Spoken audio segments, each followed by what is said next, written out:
আজ হলো 9 জুন মঙ্গলবার। আজকের বিশেষ বিশেষ খবরগুলি হলো: অসমের মন্ত্রীদের দপ্তর বন্টন করা হয়েছে, ঘোষণা করলেন অসমের মুখ্যমন্ত্রী হিমন্ত বিশ্ব শর্মা বিস্তারিতভাবে প্রতিবেদনে। পাথারকান্দির নালুগাঁওয়ের ঘটনায় অমানবিক নির্যাতনে গুরুতর আহত 2 যুবকের খোঁজ নিলেন কাটিগড়ার প্রাক্তন বিধায়ক আতাউর রহমান মাজার ভুইয়া। চিকিৎসা বাবদ আর্থিক সাহায্য প্রাক্তন বিধায়কের। শ্রীভূমি করিমগঞ্জ জেলার এসসি ওবিসি পড়ুয়াদের প্রি ম্যাট্রিক ও পোস্ট ম্যাট্রিক স্কলারশিপ আবেদনের আহ্বান। পাথারকান্দির ঘটনায় আহতদের খোঁজ নিল কংগ্রেস, দ্রুত বিচার ও দোষীদের কঠোর শাস্তির দাবি।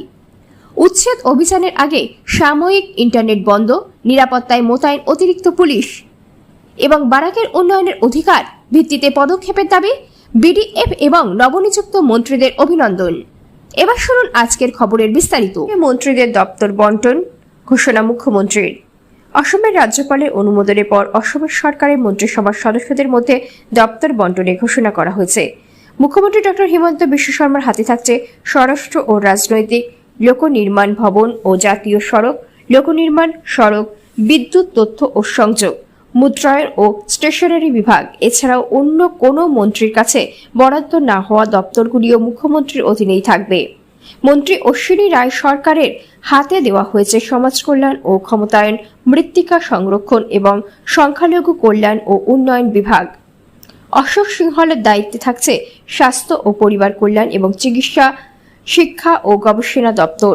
বিমল বরাত হাতে সংস্কৃতি বিষয়ক, শিল্প, বাণিজ্য ও সরকারি উদ্যোগ এবং অ্যাক্ট ইস্ট পলিসি বিষয়ক দপ্তর অর্পণ করা হয়েছে।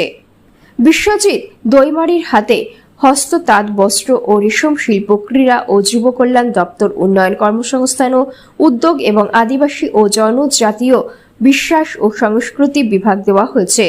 জয়ন্ত মল্ল বড়ুয়ার দায়িত্বে থাকছে অর্থ, পরিবেশ ও বন এবং খনি ও খনিজ সম্পদ বিভাগ।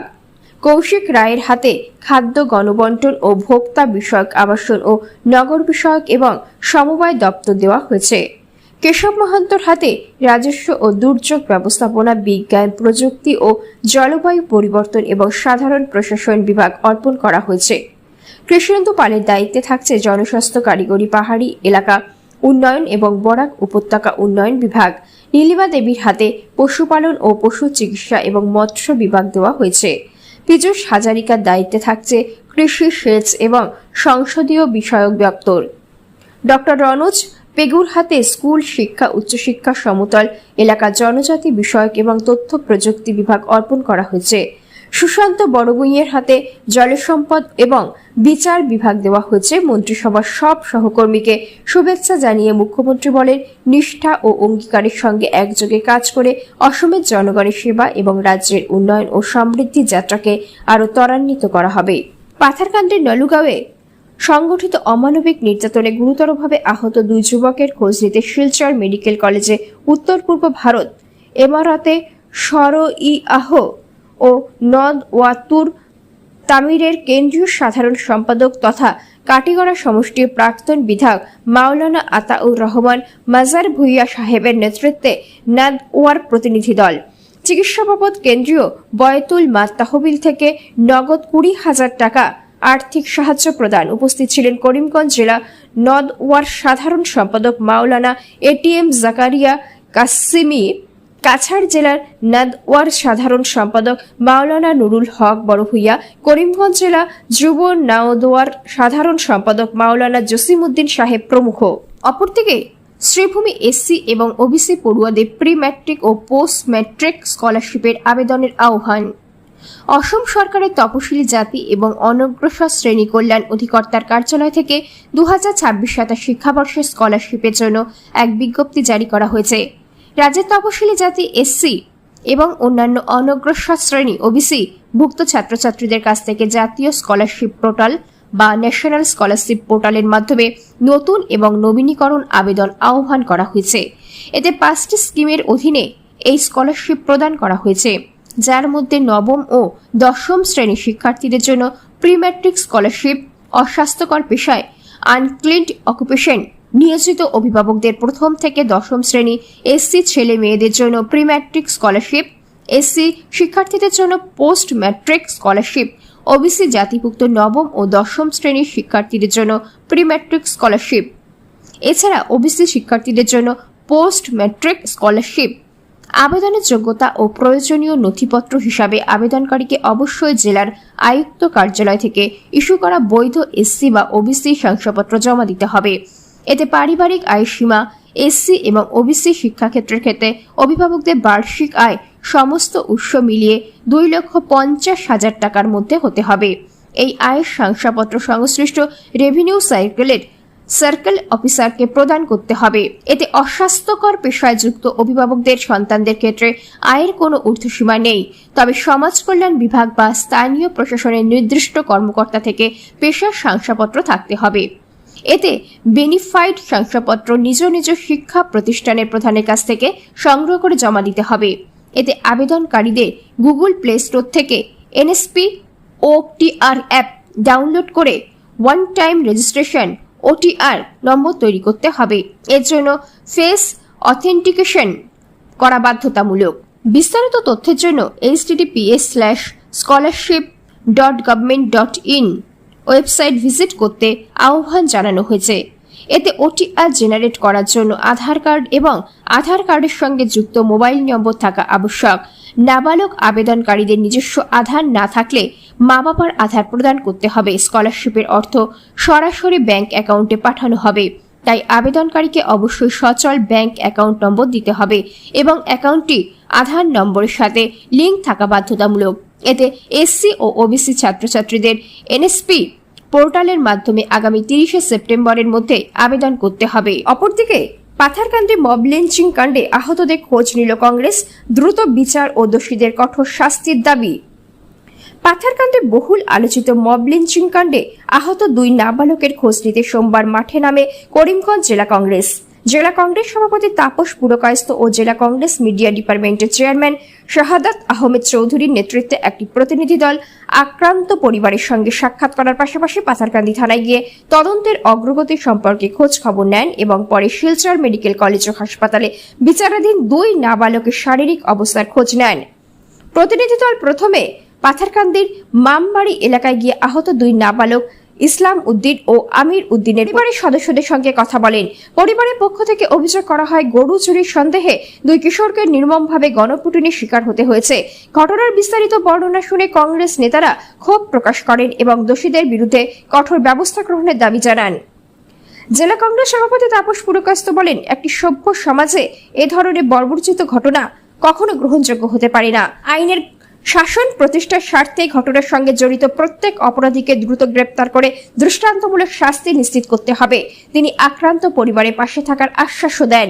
পরে প্রতিনিধি দল পাথারকান্দি থানায় গিয়ে ভারপ্রাপ্ত কর্মকর্তা ওসির সঙ্গে সাক্ষাৎ করে তদন্তের বর্তমান অবস্থা, গ্রেপ্তার হওয়া অভিযুক্তদের বিরুদ্ধে গৃহীত পদক্ষেপ এবং পলাতক অভিযুক্তদের সন্ধানে পুলিশের অগ্রগতি সম্পর্কে জানতে চায়। কংগ্রেস নেতারা তদন্ত দ্রুত সম্পন্ন করে ঘটনায় জড়িত সকলকে আইনের আওতায় আনার দাবি জানান। থানার ভারপ্রাপ্ত কর্মকর্তা প্রতিনিধি দলকে জানান, পুলিশ অত্যন্ত গুরুত্বের সঙ্গে তদন্ত চালিয়ে যাচ্ছে। ইতিমধ্যে ঘটনার সঙ্গে জড়িত 5 জন অভিযুক্তকে গ্রেপ্তার করা হয়েছে এবং তাদের বিরুদ্ধে প্রয়োজনীয় আইনানুগ ব্যবস্থা গ্রহণ করা হয়েছে। পাশাপাশি পলাতক অভিযুক্তদের গ্রেপ্তারে বিভিন্ন এলাকায় তল্লাশি অভিযান জোরদার করা হয়েছে। তদন্তের প্রয়োজনীয় সব ধরনের তথ্য প্রমাণ সংগ্রহ করা হচ্ছে বলেও তিনি জানান। এরপর কংগ্রেস প্রতিনিধি দল শিলচর মেডিকেল কলেজ ও হাসপাতালে গিয়ে চিকিৎসাধীন ইসলাম উদ্দিন ও আমির উদ্দিনের সঙ্গে দেখা করে চিকিৎসকদের কাছ থেকে তাদের শারীরিক অবস্থার সর্বশেষ তথ্য সংগ্রহ করার পাশাপাশি আহত 2 কিশোরের সঙ্গে কথা বলেন নেতৃত্ববৃন্দ। তারা আহতদের দ্রুত সুস্থতা কামনা করেন এবং চিকিৎসা ও আইনি লড়াইয়ে সর্বাত্মক সহযোগিতার আশ্বাস দেন। জেলা কংগ্রেস মিডিয়া ডিপার্টমেন্টের চেয়ারম্যান শাহাদাত আহমেদ চৌধুরী বলেন, গণপিটুনির মতো ঘটনা কোনোভাবেই গ্রহণযোগ্য নয়। আইন নিজের হাতে তুলে নেওয়ার প্রবণতা সমাজের জন্য অত্যন্ত বিপজ্জনক।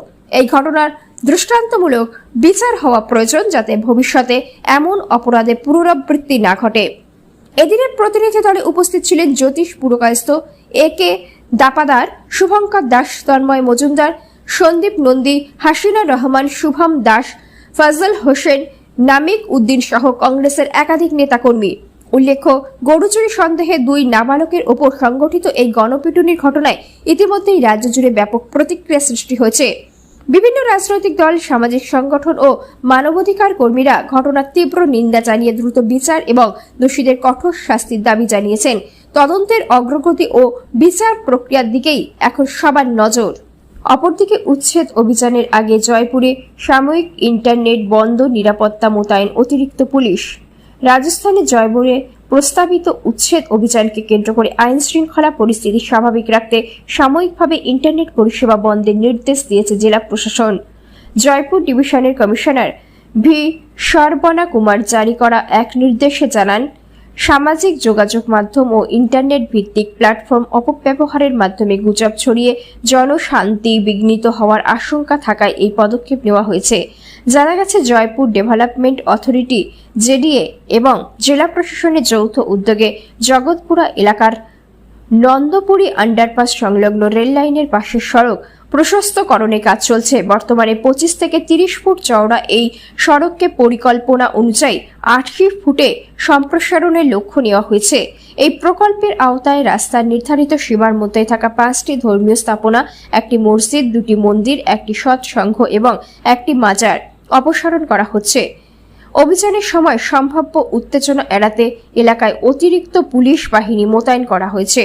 জেডিএ ভিজিল্যান্স উইংসের deputy inspector general Ananda Sharma জানান, গত 22শে মে পরিচালিত এক অভিযানে 134টি অবৈধ দখল উচ্ছেদ করা হয়েছিল। ধর্মীয় স্থাপনা ও অন্যান্য অবৈধ নির্মাণের মালিকদের নিজ উদ্যোগে স্থাপনা সরিয়ে নেওয়ার জন্য সময় দেওয়া হয়েছিল। নির্ধারিত সময়সীমা শেষ হওয়ায় প্রশাসন এখন সরাসরি উচ্ছেদ কার্যক্রম শুরু করেছে। কর্তৃপক্ষের দাবি, সড়কটি সরাসরি নথিভুক্ত প্রস্থ 80 ফুট হলেও বহু স্থানে তা উল্লেখযোগ্যভাবে সংকুচিত হয়ে পড়েছে। ফলে নগর পরিকল্পনা বাস্তবায়ন এবং যান চলাচল সহজ করতে উচ্ছেদ অভিযান প্রয়োজনীয় হয়ে উঠেছে। প্রশাসন জানিয়েছে, পুরো অভিযান শান্তিপূর্ণভাবে সম্পন্ন করতে প্রয়োজনীয় সব নিরাপত্তা ব্যবস্থা গ্রহণ করা হয়েছে। অপরদিকে বরাকের উন্নয়নে অগ্রাধিকার ভিত্তিতে পদক্ষেপের দাবি বিডিএফ-এর। নবনিযুক্ত মন্ত্রীদের অভিনন্দন।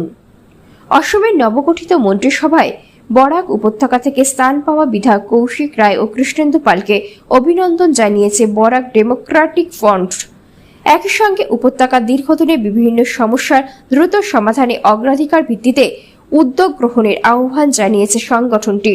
সোমবার এক প্রেস বিবৃতিতে বিডিএফ-এর মিডিয়া সেলের আহ্বায়ক জয়দীপ ভট্টাচার্য বলেন, ব্রহ্মপুত্র উপত্যকা থেকে কোনো বাঙালি কিংবা ঐতিহ্যবাহী শিলচর শহরে বিধায়ককে মন্ত্রিসভায় স্থান না দেওয়া নিয়ে কিছু বিতর্ক ও অসন্তোষ তৈরি হলেও বর্তমানে বরাকের উন্নয়নমূলক বিষয়গুলিকেই সর্বাধিক গুরুত্ব দেওয়া প্রয়োজন। তিনি বলেন, সাম্প্রতিক ভারী বর্ষণে উপত্যকার বিভিন্ন এলাকায় কৃত্রিম বন্যা এবং রাস্তাঘাটের বেহাল অবস্থার কারণে সাধারণ মানুষের দুর্ভোগ চরমে পৌঁছেছে। ফলে এ দুটি সমস্যা সমাধানে বরাকের নবনিযুক্ত মন্ত্রীদের দ্রুত পদক্ষেপ গ্রহণ করা জরুরি। শিলচর ও করিমগঞ্জ শহরের নিকাশি খাল সংস্কারের কাজে যাতে দ্রুত সুষ্ঠুভাবে সম্পন্ন হয় সে বিষয়ে মন্ত্রী এবং জনপ্রতিনিধিদের সক্রিয় তদারকির আহ্বান জানান তিনি। জয়দীপ ভট্টাচার্য আরও বলেন, অতীতে নির্ধারিত নীতিমালা উপেক্ষা করে রাস্তা নির্মাণের ফলে বর্তমানে বহু সড়ক চলাচলের অনুপযোগী হয়ে পড়েছে। বিশেষ করে শিলচরে ক্যাপিটাল পয়েন্ট থেকে মেডিকেল কলেজ পর্যন্ত সড়কের বেহাল দশার কারণে সাধারণ যাত্রী ও রোগীদের ব্যাপক ভোগান্তি পোহাতে হচ্ছে। বর্ষাকালে সড়কটি সচল রাখার পাশাপাশি ভবিষ্যতে স্থায়ী সংস্কারের জন্য প্রয়োজনীয় সরকারি বরাদ্দ নিশ্চিত করার দাবি জানান তিনি। পাশাপাশি নাগরিক সমাজ ও বিভিন্ন সংগঠনের সঙ্গে আলোচনা করে স্বচ্ছ ও জনমুখী পদ্ধতিতে সংস্কার কাজ পরিচালনার পরামর্শ দেন। এদিকে বিডিএফ-এর আহ্বায়ক ঋষিকেশ দে বলেন, নির্বাচনের আগে প্রধানমন্ত্রী শিলচরে প্রস্তাবিত উড়াল সেতু শিলান্যাস করলেও পরবর্তীতে বিষয়টি আরও অগ্রগতি পায়নি। বর্তমানে শহরে যানজট ভয়াবহ আকার ধারণ করেছে এবং ব্যস্ত সময়ে স্বল্প দূরত্ব অতিক্রম করতেও দীর্ঘ সময় ব্যয় করতে হচ্ছে। তাই উড়াল সেতু নির্মাণ কাজ দ্রুত শুরু করার জন্য বরাকের মন্ত্রী ও বিধায়কদের কার্যকর উদ্যোগ নেওয়ার দাবি জানান তিনি। ঋষিকেশ দে আরও বলেন, মাঝগ্রাম কাগজ কলের পরিত্যক্ত জমিতে শিল্পকেন্দ্র গড়ে তোলার যে পরিকল্পনা রাজ্য সরকার ঘোষণা করেছিল তা বাস্তবায়নেও অত্যন্ত গুরুত্বপূর্ণ। বর্তমানে জমি সংক্রান্ত জটিলতায় একটি এমএসএমই প্রশিক্ষণ কেন্দ্রের কাজ আটকে রয়েছে বলে জানা গেছে। তিনি বলেন, শুধুমাত্র প্রশিক্ষণ কেন্দ্র নয়, এই এলাকার পূর্ণাঙ্গ শিল্প ও বাণিজ্য কেন্দ্র গড়ে তুলতে নতুন বিনিয়োগ এবং শিল্পায়নের সম্ভাবনা তৈরি হবে, যা বরাকের অর্থনৈতিক উন্নয়নে গুরুত্বপূর্ণ ভূমিকা পালন করবে। বিডিএফ এর পক্ষ থেকে আরও বলা হয়, গ্রিনফিল্ড বিমানবন্দর প্রস্তাবিত হাই স্পিড এক্সপ্রেসের corridor, Chandranathpur Lanka rail line, multi modal logistic park, Silchar medical কলেজের আধুনিকরণ ও পরিকাঠামোগত উন্নয়ন সহ একাধিক দীর্ঘমেয়াদী প্রকল্প বাস্তবায়নের জন্য যথাযথ মহলে চাপ সৃষ্টি করা নবনিযুক্ত মন্ত্রী এবং বিধায়কদের অন্যতম দায়িত্ব। পাশাপাশি বরাকের ভাষা শহীদদের স্বীকৃতি এবং ভাষা শহীদ স্টেশনের নামকরণ সংক্রান্ত দাবিগুলো ঐক্যবদ্ধভাবে উত্থাপনে আহ্বান জানানো হয়। সংগঠনের নেতৃত্বের মতে, দীর্ঘদিন ধরে বঞ্চনার শিকার বরাক উপত্যকার উন্নয়নে কার্যকর ভূমিকা রাখার একটি গুরুত্বপূর্ণ সুযোগ এসেছে নবনিযুক্ত মন্ত্রী এবং জনপ্রতিনিধিদের সামনে। এই সুযোগের যথাযথ সদ্ব্যবহার করতে পারলে জনগণ ও ইতিহাস তাদের অবদান স্মরণে রাখবে বলে মন্তব্য করেন তারা।